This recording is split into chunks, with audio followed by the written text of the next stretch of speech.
Can we start with what you know about your roster tonight? Well, obviously Bobby's gone back home. So we brought up Shapik, and we got the same 6 Ds. We're not going to take a chance with Burrow. We're going to give him the break to make sure everything is fine. And we're going back with Andy. Do you have an update on Thompson's condition? Yeah, he should be okay after the break. Bobby's gone back home. Yeah. How serious is it this time? We have to wait until the swelling's down to know. It could be anything between days and weeks. Yeah. You know what you're possibly going to do with your top 2 lines? Obviously, you've got some decisions. Ras's line together for sure. Yeah. Like I said, we had a very, very good first period yesterday. We missed the net too much, that's for sure, but a lot of high-end scoring chances. We were playing great there, so that was a follow-up of the previous games.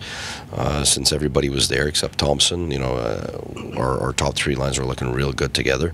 And again, the Duchesne line, Hoffman and Bobby was looking terrific in the first period again. And obviously, Bobby was. It got worse and worse as the game went on until he couldn't take it anymore.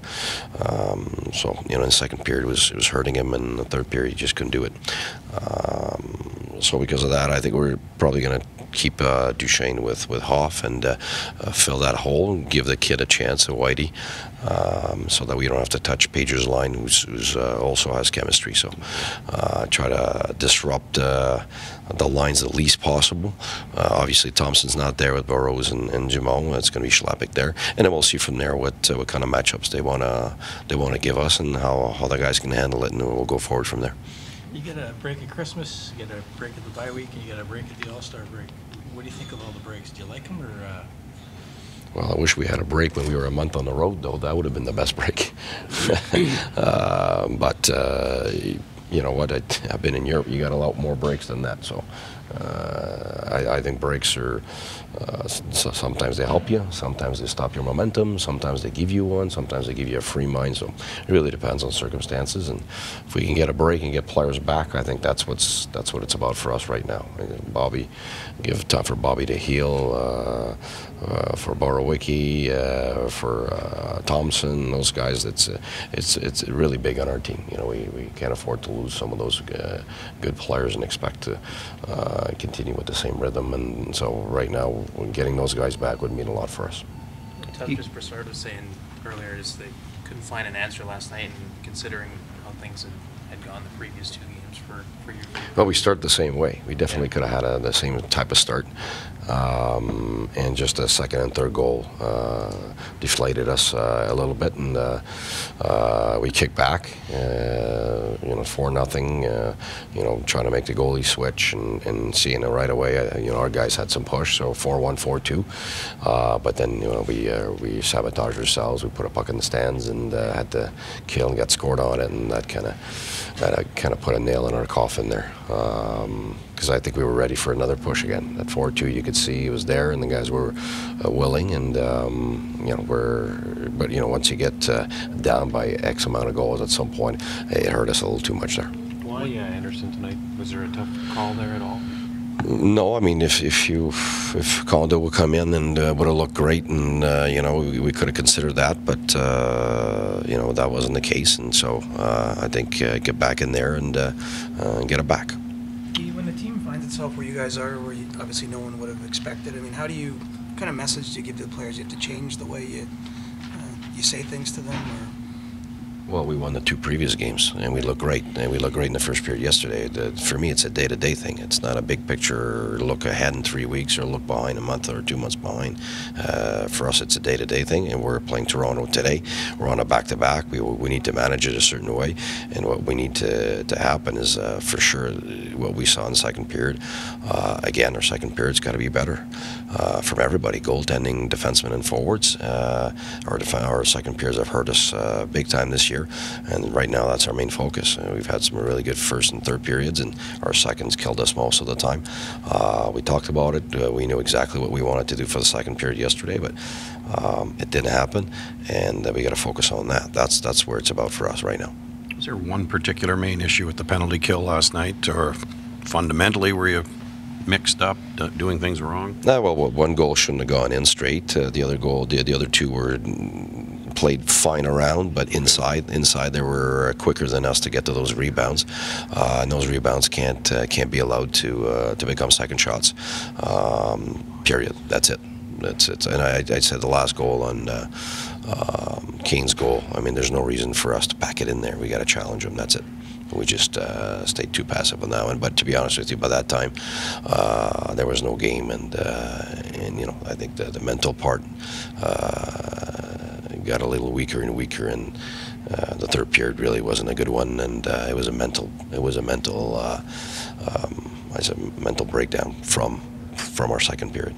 Is that a concern for you, the mental? Like, I know the two previous games you guys did rally. Yeah. But, you know, through December, a lot of the quick goal, and another goal, and another goal. Is this Yeah, a concern here? well, here's the thing. For me, there's 3 seasons. There's a first part where it ends with Colorado coming back from Sweden. We're 8-3-5, and we're looking great.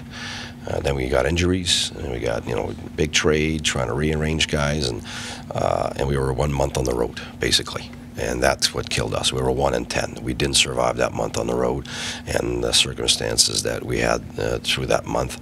And then since we went back, we've been playing 500. We played some really good games against some top-end teams. Twice against Tampa, San Jose, again against Columbus at home and all that. So we've had some really good Rangers. We beat Montreal. We beat. We played some really, really good games. But you know, the games where it got away is against Boston, which right now they're doing to everybody. So I think we're in the same boat as everybody that's playing them right now.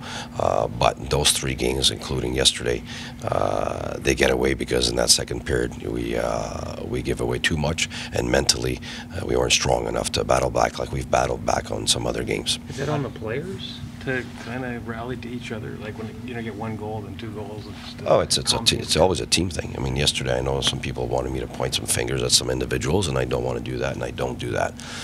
You win as a team, you lose as a team, and you put the team in there. It's not just the players. You want the staff and that, and everybody. And that's the way I approach things. There's always something I can do, and there's always something my assistants can do, and there's always something the players can do. How do you assess Duchesne's adjustments since the trade?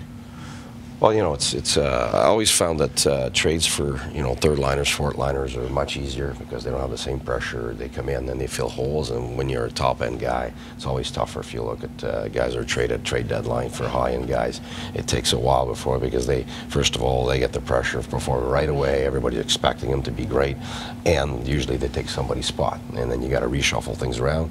And by the time you figure out where things when things are, where they feel comfortable, I mean, it takes a good month and a half for your own team to figure it out during training camp. So a new guy comes in, he's got to go through that month, and that's what he had to go through. And to be honest with you, he started amazing. Like I'd say his first 3-4 games were unbelievable, and it didn't go in for him or for the guys he was playing with. And then it became a mental thing, and then shuffling at the same time with the injuries. We had to try too many things at the same time, and while we were on the road for a month. So that made it really hard for him. And I think now his mind's in the right place, and lately he's been playing great and producing and performing, and we found a line that clicks. So, and it's just been lately. Why? Because the guys were back healthy, and I tried some things that worked out at some point. Now we know, like if everybody's healthy, we know where our top 3 lines are, and we've only had that lately, and we look solid with it. And yesterday when Bobby got injured and still kept playing, of course, that hurt. And we got you know, those second and third goals and start to have a bit of a mental breakdown there. Obviously, we didn't have the same look, but we looked great the previous games with those lines, and he certainly fits in there. And again, last night's first period was outstanding. He was electrifying in moments, and that's where he's at, and that's what we were expecting. That's where we're going. So, real happy now that he's adjusted for sure.